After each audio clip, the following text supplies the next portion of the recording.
बरेली के इमाम कलम उठाते हैं और लिखते हैं, जब हुस्न था उनका जलवा नुमा, अनवार का आलम क्या होगा। हर कोई है फिदा बिन देखे, दीदार का आलम क्या होगा। एक सिमत अली एक सिमत उमर, सिद्दीक इधर उस्मान उधर, इन जगमग जगमग तारों में सरकार का आलम क्या होगा। मेरे इमाम कलम उठा के लिखते हैं, जब उनके गदा भर देते हैं शाहान ज़माना की झोली। मोहताज का जब ये आलम है तो मुख्तार का आलम क्या होगा। मोहताज का जब ये आलम है तो मुख्तार का आलम क्या होगा। ऐ लोगों, हम मानने वाले हैं सिद्दीकी अकबर के, हम मानने वाले हैं हज़रत उमर फारूक आज़म के, हम उस्मान गनी के मानने वाले हैं, हम हज़रत मौला अली मुश्किल कुशा शेर खुदा के मानने वाले। ऐ लोगों, इन सहाबा की शान निराली है, इन यारों का मर्तबा निराला है। अबू बकर अपनी सदाकत में आला है, उमर अपनी अदालत में आला, उस्मान गनी सखावत में आला, मौला अली शुजाअत में आला। अल्लाह ने इन्हें कितना बड़ा मर्तबा दिया। और मेरे बरेली के इमाम ने कह दिया, जब उनके गदा भर देते हैं शाहान ज़माना की झोली। मोहताज का जब ये आलम है तो मुख्तार का आलम क्या होगा। बरेली के इमाम ने कहा, एक सिमत अली एक सिमत उमर, सिद्दीक इधर उस्मान उधर, इन जगमग जगमग तारों में सरकार का आलम क्या होगा। सरकार का आलम क्या होगा। हजरात, सारे सहाबा की शान आला है। ऐ लोगों, सिद्दीकी अकबर ईमान लाए, सिद्दीकी अकबर ईमान लाए, उस्मान गनी ईमान लाए। मगर हजरात सुने, सारे सहाबा ईमान लाए, अपनी मर्जी से ईमान लाए। मगर जरा गौर करें, उमर फारूक आजम अपनी मर्जी से ईमान नहीं लाए, बल्कि उमर के लिए मेरे हुजूर ने दुआ करी, ए अल्लाह तू उमर को ईमान की दौलत नसीब फरमा। मेरे अल्लाह तू उमर को ईमान से माला माल फरमा। हजरात, ये सहाबा ईमान लेके खुद आते, मगर उमर फारूक आजम के लिए ये रसूल अल्लाह दुआ करते, अल्लाह तू उमर को ईमान की दौलत नसीब फरमा। लोगों, जब उमर नबी की गुलामी में नहीं आए थे, जब नबी की गुलामी का पट्टा अपने गले में नहीं डाला था और लोगों के पास रहा करते थे, मगर सुने, जब से उमर नबी की गुलामी में आए, उमर फारूक आजम नबी की गुलामी में अपना नाम लिखवाया, तो हजरत उमर फारूक आजम को अल्लाह ने वो मर्तबा दिया, नबी ने वो मकाम दिया। हजरत उमर आधी दुनिया पे बादशाह करने लगे, आधी दुनिया के बादशाह बन गए, आधी दुनिया पे हुकूमत करने लगे। कौन? उमर फारूक आजम आधी दुनिया के बादशाह बन गए। जब से नबी की गुलामी का पट्टा अपने गले में डाला, उमर की वो शान है, उमर से लोग डरने लगे, उमर से लोग डरने लगे, उमर के नाम से लोग खौफ खाने लगे। ऐ लोगों, उमर का वो मर्तबा है, उमर जिस बस्ती में दाखिल हो जाए उस बस्ती का शैतान बस्ती से भाग जाता है। उमर की वो शान है। ऐ लोगों, मैं तुम्हें एक फॉर्मूला बता देता हूँ, अगर आपका बच्चा कोई पेशाब करता हो तो उसके सीने पे हाथ रख के 3 मर्तबा या अली या उमर लिख देना, मेरा दावा है ऐ लोगों, बच्चा पेशाब नहीं करेगा। बच्चा पेशाब करता है शैतान के डर से, और शैतान भागता है उमर फारूक आजम के डर से, तो बच्चा पेशाब नहीं करेगा। उमर फारूक आजम की शान सुन रहे हो? ऐ लोगों सुनो, उमर फारूक आजम आधी दुनिया के बादशाह हैं, मगर तुम शान देखो, उमर फारूक आजम का मर्तबा देखो, क्या मर्तबा है उमर फारूक आजम का। उनका जिक्र सारे लोग करते हैं, उनकी जो है जो इंसाफ करते थे उसका जिक्र सारे डंक की चोट पे सारे जहां में होता था। एक शख्स दूसरे ममालिक का आ गया, कहता है मुझे उमर फारूक आजम से मिलना है। कहाँ मिलेंगे उमर फारूक आजम? तो किसी ने कहा उमर फारूक आजम मस्जिद में होंगे। कहने लगा कोई महल नहीं है? कहता वो महल में नहीं रहते। कहता वो महल में नहीं रहते, वो मस्जिद में मिलेंगे। जब वो शख्स मस्जिद में गया उमर फारूक आजम को देखने के लिए, तो उमर फारूक आजम वहां नहीं थे। तो कहा उमर कहाँ है? कहते हैं कि वहां चले जाओ, कीकड़ के पेड़ के नीचे मिलेंगे। वो कीकड़ के पेड़ के नीचे चला गया।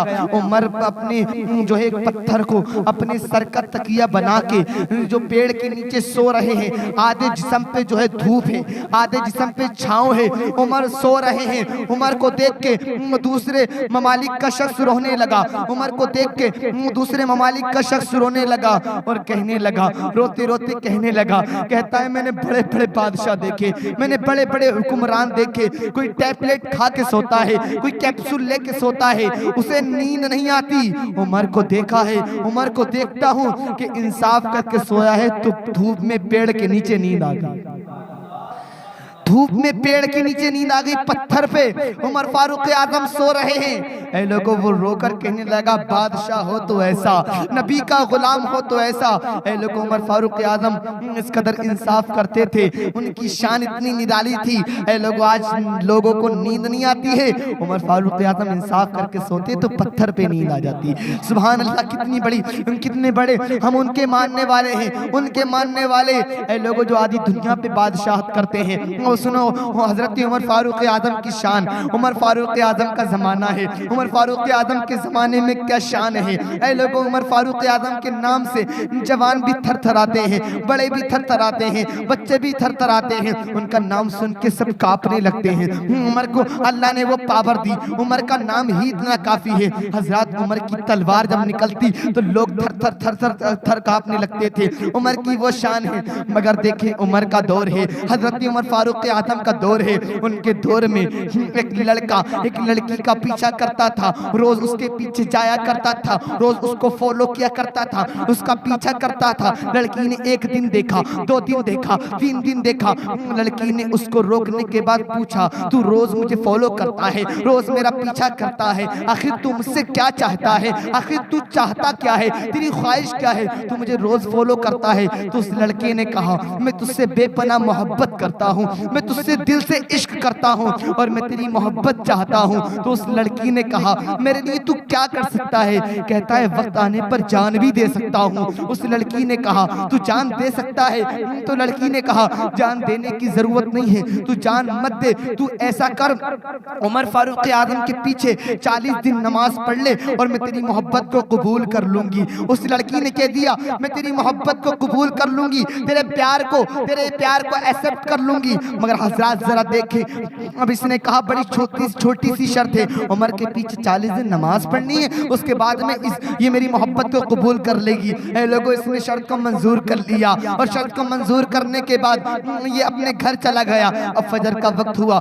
नमाज के लिए जो है वुजू किया, वुजू करने के बाद उमर के पीछे बजमात नमाज पढ़ने के लिए आ गया। जोहर का वक्त होता, नमाज पढ़ने के लिए आ जाता, असर का वक्त होता, नमाज पढ़ने के लिए आ जाता, मगरिब का वक्त होता, नमाज पढ़ने आ जाता, इशा का वक्त होता, नमाज पढ़ने के लिए आ जाता। फजर पढ़ी, जोहर पढ़ी, असर पढ़ी, मगरिब पढ़ी, इशा पढ़ी, 5 वक्त की नमाज उमर फारूक आजम के पीछे पढ़ रहा है, बजमात के साथ नमाज पढ़ रहा है। 10 दिन गुजरे, 20 दिन गुजर गए, 30 दिन हुए, 40 दिन मुकम्मल हो गए। इसने 40 दिन बाजमात बावुजू के साथ उमर के पीछे नमाज पढ़ी। अब 41वां दिन आया। ऐ लोगों, देखें, जरा गौर करें, जरा अपना जहन करीब करें, तवज्जो देखें हजरत, जब वो 41वां दिन आया तो वो लड़की चौराहे पे खड़ी हुई थी और वो उमर फारूक आजम के पीछे जो नमाज पढ़ के निकला था वो जा रहा था, नमाज से फारिग होके जा रहा था, उसकी नीची नजरें थी और आगे चलते जा रहा था। जब वो चौराहे पे लड़की दिखी तो हजरत उसने नजरें नहीं उठाई, आगे चलता गया। जब आगे बढ़ गया तो उस लड़की ने कहा, ओ नौजवान, अपने वादे को भूल गया, तूने जो मुझसे वादा किया था वो भूल गया। मैंने तुझसे कहा था नमाज पढ़ने के लिए, आज 40 दिन हो गए, मैं खड़ी हूँ, बता तूने नमाज पढ़ी? तो कहता है, मैंने हाँ 40 दिन नमाज को अदा किया, मैंने 40 दिन तक नमाज पढ़ी, उमर के पीछे पढ़ी, बजमात पढ़ी। तो वो लड़की कहने लगी, मैं तेरी मोहब्बत को कबूल करती हूँ। मगर ये दीवाना कहने लगा, अब मुझे तेरी मोहब्बत की कोई जरूरत नहीं, मैंने उमर के पीछे नमाज पढ़ी और उमर ने मुझे मदीने वाले आका से मिला दिया, अब मुझे उनसे मोहब्बत हो गई, तेरी मोहब्बत की जरूरत नहीं। इसलिए तो आला हजरत ने कहा, जब उनके गदा भर देते हैं शाहान ज़माना की झोली, मोहताज का जब ये आलम है तो मुख्तार का आलम क्या होगा।